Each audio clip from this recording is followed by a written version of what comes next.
चोर बना महात्मा। एक बार एक चोर जब मरने लगा तो उसने अपने बेटे को बुलाकर एक नसीहत दी। अगर तुझे चोरी करनी है तो किसी गुरुद्वारा, धर्मशाला या किसी धार्मिक स्थान में मत जाना, बल्कि इनसे दूर ही रहना। और दूसरी बात, अगर कभी पकड़े जाओ तो यह मत स्वीकार करना कि तुमने चोरी की है, चाहे कितनी भी सख्त मार पड़े। चोर के लड़के ने कहा, सत्य वचन। इतना कहकर वो चोर मर गया और उसका लड़का रोज रात को चोरी करता रहा। एक बार उस लड़के ने चोरी करने के लिए किसी घर के ताले तोड़े, लेकिन घर वाले जाग गए और उन्होंने शोर मचा दिया। आगे पहरेदार खड़े थे। उन्होंने कहा, आने दो, बचकर कहां जाएगा। एक तरफ घर वाले खड़े थे और दूसरी तरफ पहरेदार। अब चोर जाए भी तो किधर जाए। वो किसी तरह बचकर वहां से निकल गया। रास्ते में एक धर्मशाला पड़ती थी। धर्मशाला को देखकर उसको अपने बाप की सलाह याद आ गई कि धर्मशाला में नहीं जाना। लेकिन वो अब करे भी तो क्या करे। उसने यह सही मौका देखकर वो धर्मशाला में चला गया जहां सत्संग हो रहा था।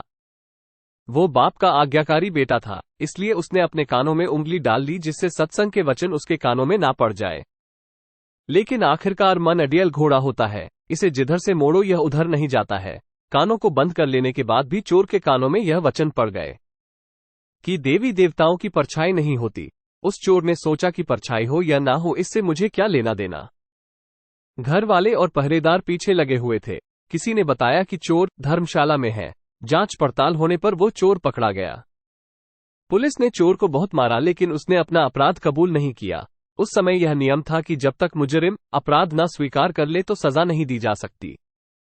उसे राजा के सामने पेश किया गया, वहां भी खूब मार पड़ी, लेकिन चोर ने वहां भी अपना अपराध नहीं माना।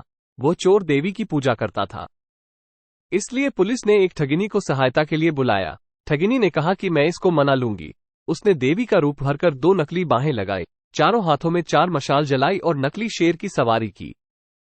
क्योंकि वो पुलिस के साथ मिली हुई थी, इसलिए जब वो आई तो उसके कहने पर जेल के दरवाजे कड़क कड़क कर खुल गए। जब कोई आदमी किसी मुसीबत में फंस जाता है तो अक्सर अपने इष्ट देव को याद करता है, इसलिए चोर भी देवी की याद में बैठा हुआ था कि अचानक दरवाजा खुल गया और अंधेरे कमरे में एकदम रोशनी हो गई। देवी ने खास अंदाज में कहा, देख भक्त, तूने मुझे याद किया और मैं आ गई। तूने बड़ा अच्छा किया कि तुमने अपना अपराध स्वीकार नहीं किया।